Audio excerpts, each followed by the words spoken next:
Todos, meu nome é Lucas Gorito. Eu vou apresentar o projeto da disciplina de quimiometria, mais especificamente da parte de planejamento de experimentos, de título Emprego de cinzas residuais da queima em caldeiras na adsorção de corantes reativos. Esse projeto que é baseado nesse artigo, né, que foi escrito pelos autores que estão exibidos no slide atual.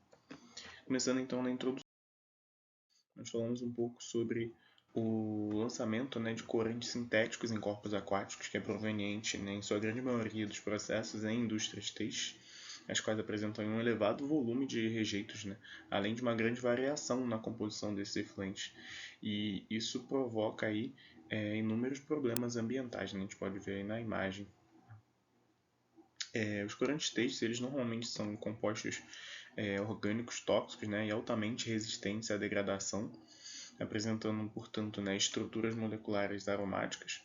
Logo, essas estruturas, por serem aí complexas, estáveis e ainda por apresentarem uma alta estabilidade, uma alta solubilidade, eles acabam sendo de difícil remoção. Você tem um grande problema para remover esses poluentes do meio aquático.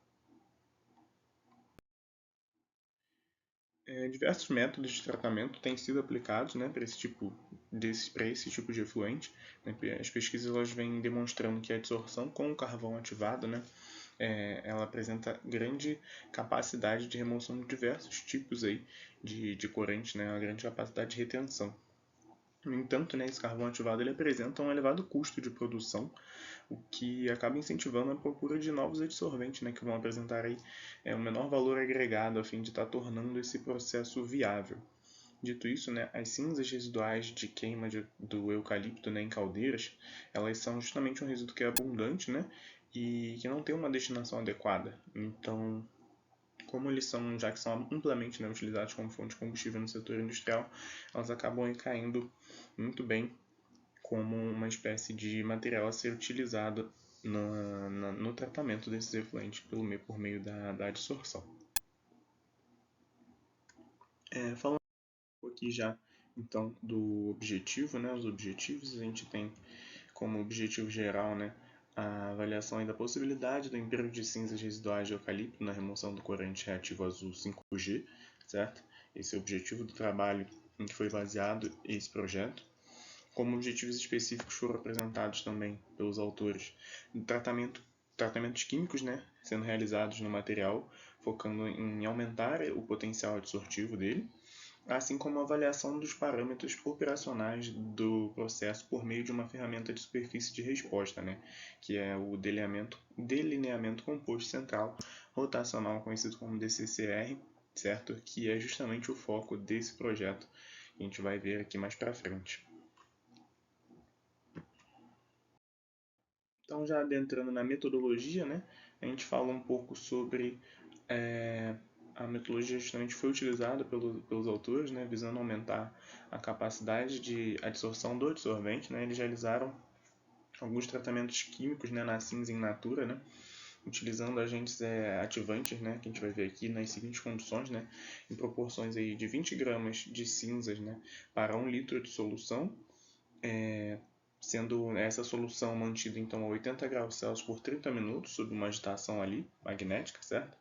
Foi realizado esse tratamento com diferentes reagentes, como por exemplo o ácido clorídrico nas concentrações de 0,1 mol por litro e 1 mol por litro, assim como também foi utilizado separadamente o hidróxido de sódio nas seguintes concentrações exibidas, 0,01, 0,1, 1, 2 e 3 mols por litro. As condições também foram empregadas como metodologia de tratamento desse adsorvente, como por exemplo 30 ml da solução, das soluções que a gente vai descrever aqui, em 10 gramas de cinzas foram colocadas, sendo mantidas em uma mesa agitadora orbital, dessa vez a 150 rpm de agitação e 30 graus Celsius por 24 horas nesse caso. Porém, foi utilizado dessa vez o peróxido de hidrogênio nas seguintes porcentagens, 0,1, 1, 5, 10, 20 e 30%, aí volume por volume. Além disso, também tivemos uma combinação entre a primeira metodologia que foi apresentada de tratamento, somada a essa segunda, Na primeira parte foi utilizado justamente o hidróxido de sódio, com a metodologia apresentada, e um segundo tratamento com essa segunda metodologia, se utilizando aí do peróxido de hidrogênio. Por fim, a gente destaca que todas as amostras, né, após o tratamento, né, sendo de qualquer uma das metodologias, elas foram, né, decantadas e posteriormente secas a 105 graus Celsius em uma estufa, com uma convecção forçada até a estabilização da massa. Já no que se refere ao planejamento experimental realizado pelos autores, né, visando aí avaliar os efeitos, né, das variáveis independentes, como o pH, o tempo, a agitação e a temperatura, né, foi utilizado justamente o delineamento composto central rotacional, o DCCR, e aqui a gente tem a especificação, né, dos níveis das variáveis, né, avaliadas no planejamento na adsorção em cinza de eucalipto, né. A gente tem aí como x1 o pH, justamente, x2 a temperatura, a agitação como x3 e o tempo em horas ali como x4, né. Foi avaliado justamente os possíveis efeitos, né, dessas variáveis independentes sobre o processo de adsorção. E aqui a gente também tem as faixas, né, estabelecidas para cada variável, né. Na parte aqui de cima, né, a gente tem isso codificado e já os valores reais exibidos na tabela. Na tabela. O delineamento, o DCCR, né, ele foi adotado justamente por se tratar de um número de 4 variáveis independentes adotados pelos autores, certo? O que é o ideal para esse tipo de planejamento. Por fim, é válido lembrar aqui que a utilização do tempo, né, como uma variável independente de entrada nesse processo, né, que é um processo tipo batelada, foi uma opção do autor, porém ela não é recomendada, né, ela foi seguida para manter os padrões do artigo. Isso porque a utilização dela pode gerar, né, acabar mascarando os efeitos de outras variáveis, né? Além de ser possível obter informações muito mais relevantes pela utilização de um estudo cinético, né, dos efeitos do tempo em cima de cada experimento ou ao menos dos pontos ideais encontrados ao final do DCCR. Bem, na análise dos resultados, né, os autores eles se utilizaram do software estatística para o tratamento de dados, enquanto neste trabalho foi utilizado o software Prootimiza para a geração, né, da matriz de planejamento experimental a ser seguida, assim como para os tratamentos dos dados, né, obtidos posteriormente. Como pode ser observado aí na tabela, contendo a matriz de planejamento de Prootimiza, né, à direita a gente tem a tabela exibida, foram realizados 28 aí experimentos, né, 28 ensaios experimentais, no qual 2 elevado a 4, né, são a parte do planejamento fatorial completo, né, serão os 16 primeiros ensaios exibidos na tabela, enquanto os 8 seguintes, né, do 17 a 24, nós temos os pontos axiais, e os últimos seriam justamente os 4 pontos centrais, né, que seria uma quadruplicata que é realizada, né, no ponto central, com o objetivo de se verificar a reprodutibilidade dos dados experimentais. Ressalta-se, né, que os autores eles não informaram se os experimentos eles foram realizados de maneira aleatória ou não, o que é o ideal, né, que seja feito dessa maneira para evitar que os efeitos de erros grosseiros ali provenientes de fontes que não podem ser controladas, né, afetem os seus resultados. Bem, já com relação ao procedimento experimental, né, os testes de adsorção eles foram realizados em sistema fechado e batelada, né, seguindo a matriz de planejamento do CCR. Os autores eles indicam que foram realizadas duplicadas, o que não seria necessário, já que foi justamente realizado os 4 ensaios no ponto centrais que já cobrem a necessidade da duplicata ou triplicata.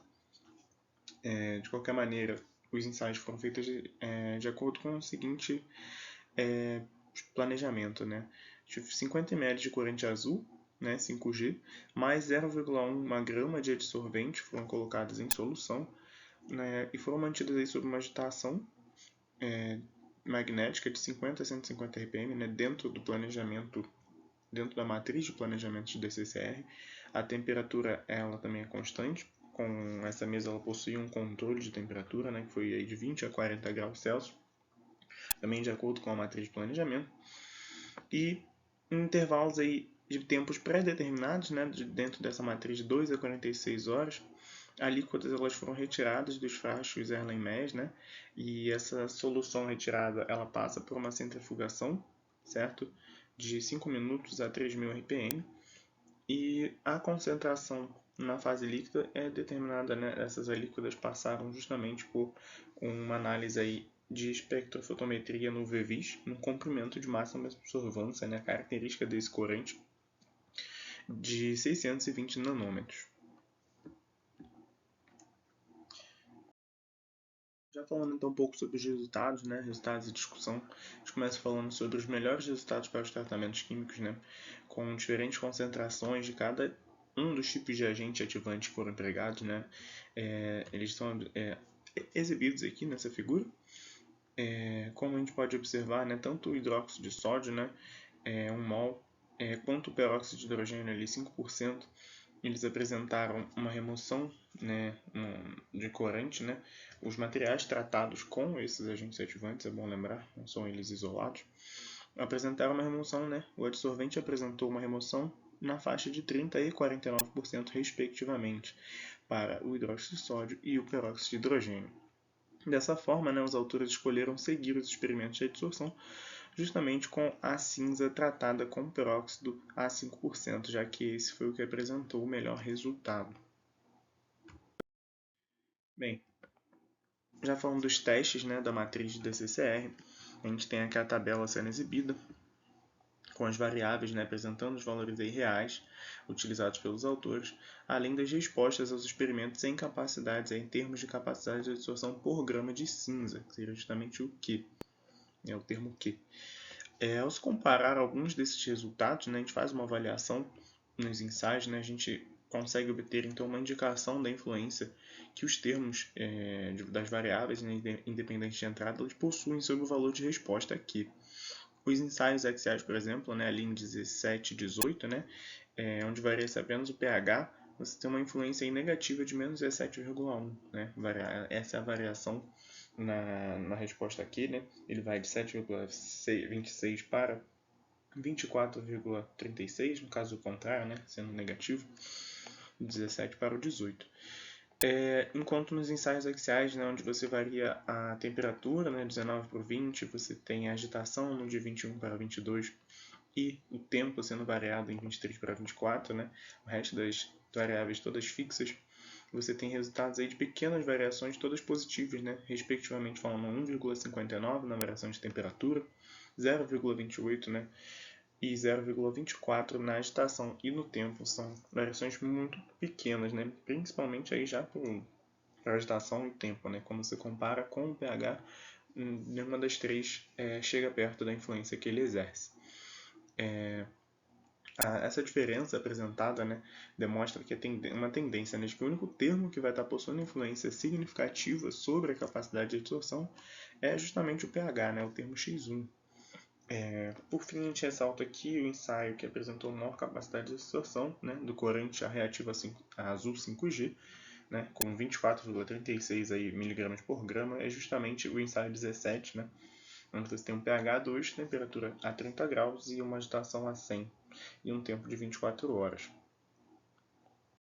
Bem, falando então um pouco sobre o motivo da variação do pH afetar tanto essa capacidade de absorção, né, ela pode ser encontrada justamente na forma como ele está afetando as interações eletrostáticas, né, que são aí um dos mecanismos de adsorção importantes na retenção do adsorbato, né, que nesse caso seria justamente o corante azul, né, aniônico, né, ele é de carga negativa, importante destacar. Então, o pH ele acaba afetando esse processo de adsorção, né, por meio de uma dissociação de grupos funcionais presentes nos sítios ativos do adsorvente. Bem, o que poderia ter sido feito pelos autores seria justamente uma análise do ponto de carga zero, certo, do adsorvente. Isso ajudaria, né, porque seria possível você entender como vai estar se comportando a superfície desse adsorvente na faixa de pH que está sendo estudada, né, durante os testes de adsorção, que é importante, porque você entende como o pH faz com que a carga da superfície do seu material varie, ajudando ou atrapalhando na adsorção. Né? Uma possível explicação é justamente que no pH 2, que são pHs baixos, né, onde nós tivemos os melhores resultados de adsorção, o que é especulado, né, é que o pH 2 ele se encontra abaixo do PCZ do adsorvente, que nesse caso você teria uma superfície que vai estar carregada positivamente, certo? Então vai existir uma atração eletrostática entre a superfície do seu adsorvente e o corante aniônico azul 5G, ajudando então na retenção. Aqui a gente tem demarcado, né, justamente aqui ali no ensaio 17, né, que seria a melhor resposta, como a gente já falou, melhor adsorção, um pH baixo, né. Isso ocorre, né, muito provavelmente porque quando o pH está abaixo do PCZ, né, pH do meio reacional, a carga da superfície líquida, né, na superfície sólida do adsorvente, ela vai ser positiva devido a uma adsorção do excesso de H+, né, de prótons H+, ali presentes no meio reacional. Outro fator importante também é que no meio alcalino, né, num pH alto, né, a gente tem uma menor capacidade de adsorção, né? Foi observado isso. Isso ocorre justamente porque você tem uma competição, né, de íons OH-, né, hidroxilos, com os ânions do corante ali, né, ocupando esses sítios ativos.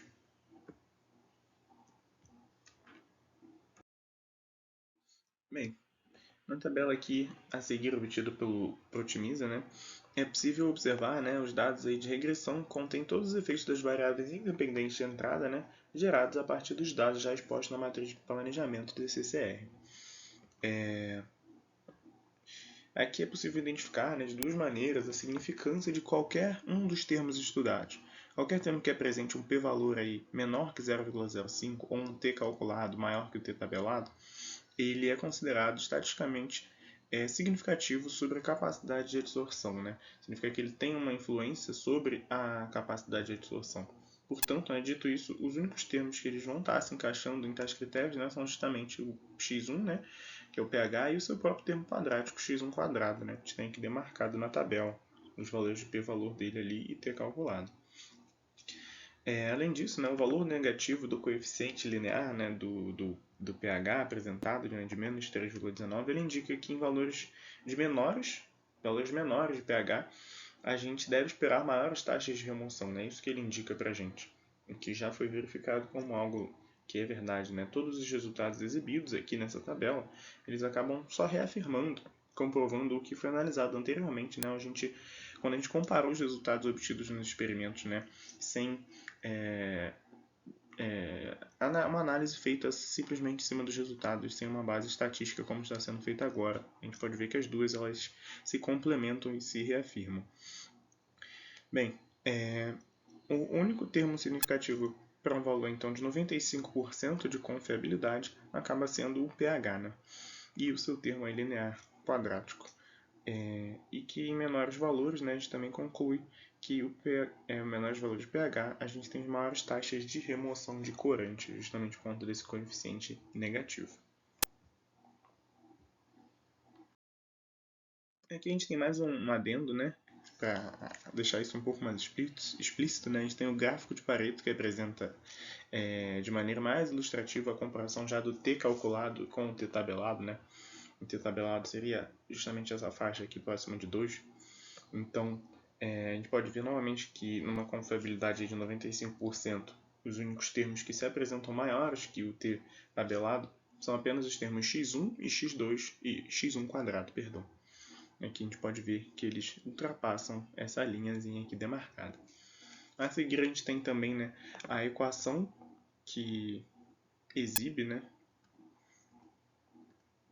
o modelo matemático, né, contendo todos os termos gerados, né, significativos e não significativos, a partir da matriz DCCR montada no Protimiza. Né. Essa equação é um modelo matemático que é utilizado para se encontrar respostas de absorção dentro das faixas estabelecidas ao início do planejamento, né, do DCCR. Esse modelo matemático ele pode ser avaliado, ele tem que ser avaliado, né, e ele é avaliado justamente pela análise de variância, né, a nova. A gente tem essa tabela aí exibida que apresenta, né, no intuito de se determinar se esse modelo ele é estatisticamente significativo e pode ser utilizado, né, para encontrar valores de adsorção, né, de Q, para qualquer valor, né, das variáveis independentes de entrada, sendo apenas confiável, como já foi dito, para valores dentro das faixas operacionais estabelecidas lá no início do planejamento. Avalia-se, né, primeiro o valor, por exemplo, de R quadrado, né, que nesse caso foi de 93,72%, e como o valor é acima de 90%, né, esse parâmetro já vai depender dos objetivos do procedimento realizado, ele foi considerado um valor adequado para esse trabalho, né. Além dele, a gente tem aí um p-valor, né, de regressão que é de 0,00000, menor do que 0,05, né, isso que importa aqui, e também um f de regressão resíduos, né, que nesse caso ele é de 13,9, sendo maior do que o f tabelado, que é de 2,55, e esses dois fatos aí, eles mostram para a gente que esse modelo ele pode ser considerado como adequado, né, estatisticamente adequado. E por último, a gente ainda tem que o p-valor da falta de ajuste, né, ele é maior do que o 0,05, assim como também o f da falta de ajuste aqui, que ele é falta de ajuste barra erro puro, né, ele é de 1,6, né, que é menor do que um f tabelado, certo? Então essa falta de ajuste, o que isso diz pra gente, né, é que a falta de ajuste ela pode ser considerada não significativa, o que só reafirma que o modelo matemático ele apresentado ele é adequado ao objetivo aqui estabelecido. Bem, a partir da confirmação de que esse modelo é adequado, né, na faixa estabelecida para o delineamento, a gente foram obtidas as superfícies de respostas por meio aí do Protimiza, né, do software Protimiza, para a capacidade de absorção de cinza, da cinza, né, em função dos parâmetros operacionais em pares, né, mantendo-se então os outros parâmetros fixados em seus respectivos pontos centrais. A gente vai ter a apresentação dessas superfícies a seguir, né? Lembrando que foram escolhidos para ser apresentados apenas as superfícies que envolvem a variação do pH, já que esse é realmente o único termo que gerou uma variação na resposta, né, obtida. Os maiores valores, né, de remoção de Q, a gente tem aqui, por exemplo, em pH, temperatura, né, eles são obtidos para valores de pH baixo, né, aproximadamente 2. A gente pode ver o mesmo gráfico na esquerda e na direita, né? Na direita ele é de mais fácil visualização, né? Você pode ver que as regiões vermelhas elas representam justamente, né, os valores maiores de adsorção. Então a gente vê aqui que em pHs baixos e em temperaturas ali levemente acima de 30 graus Celsius você tem as melhores respostas. E em pHs já altos você tem essa cor mais esverdeada que representa uma baixa adsorção, né? E a mesma coisa ela acaba acontecendo, né, independente da variação de qualquer uma das outras variáveis, né? Como a gente a seguir, a gente vai ter pH versus o tempo, né? É basicamente um gráfico muito parecido. A variação do tempo ela não afeta de maneira nenhuma a adsorção, simplesmente o aumento do pH é o que afeta isso, né? As zonas vermelhas aqui novamente. A gente tem um gráfico muito similar para pH versus agitação. É notável, então, né, visto, tendo passado para essas superfícies, que você tem uma grande similaridade nos gráficos, né? Quando você tem um pH baixo, você tem uma grande adsorção, e um pH alto, você tem baixa adsorção. Justamente por causa dessa influência do pH, né? Enquanto que mesmo que as outras variáveis, né, velocidade de agitação, tempo e temperatura, eles influenciem positivamente o processo, como a gente viu, elas não possuem uma intensidade suficiente para causar uma grande diferença no resultado, né? Não tem essa capacidade para afetar o resultado final. O que se nota é apenas um pequeno aumento na capacidade de adsorção, né? Quando você avalia a temperatura, né? A partir de 30 graus Celsius, você tem um aumento, certo? Abaixo disso é um pouco menor, mas não é uma variação nem tão notável. Considerando que a variável, né, do tempo também ela não se apresenta como significativa, né, a gente observa que nos menores tempos avaliados no planejamento o processo encontra-se praticamente em equilíbrio, já que não tivemos variações significativas na remoção do corante. Dessa forma, né, reafirma-se novamente, né, por meio de outra avaliação, que o pH ele é o único termo, né, que é significativo. As melhores condições operacionais, né, obtidas aí foram justamente o pH 2, né, uma temperatura que varia a partir de 30 graus Celsius a 40, né, dentro do planejamento, a agitação 50 a 150 RPM e um tempo de 2 a 46 horas, né, o menor tempo provavelmente sendo a condição ideal, já que não se faz necessário você alongar esse contato entre dissolvente e adsorbato. Contudo, né, a gente ainda relata que os autores eles determinaram como valores ótimos, né, o pH 2, uma agitação em 150 RPM e temperatura de 30 graus Celsius.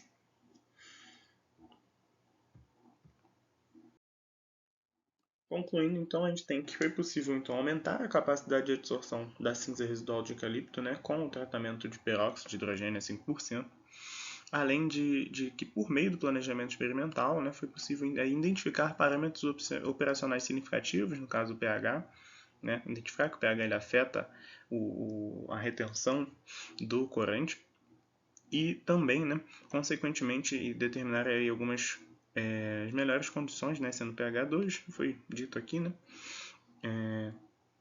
por meio dessa metodologia aí da superfície de resposta, né, do planejamento DCCR. É importante também lembrar, né, que a utilização do tempo como uma variável independente de entrada, né, em um processo do tipo batelada, ela foi uma opção do autor, né, mas ela não é recomendada porque ela pode ter acabado mascarando efeitos de outras variáveis, né, assim como seria realmente indicado, né, você utilizar um estudo cinético dos efeitos do tempo para cada experimento ou nos pontos ideais para se obter um resultado melhor, né, mais ideal. De maneira geral, né, os resultados indicaram então que a cinza residual de eucalipto de caldeira ela pode ser empregada como um absorvente alternativo, né, para o tratamento de efluentes contendo aí corantes têxteis em solução, principalmente, né, por também ter apresentado aí bons resultados. Muito obrigado a todos pela atenção e é isso. Bom dia.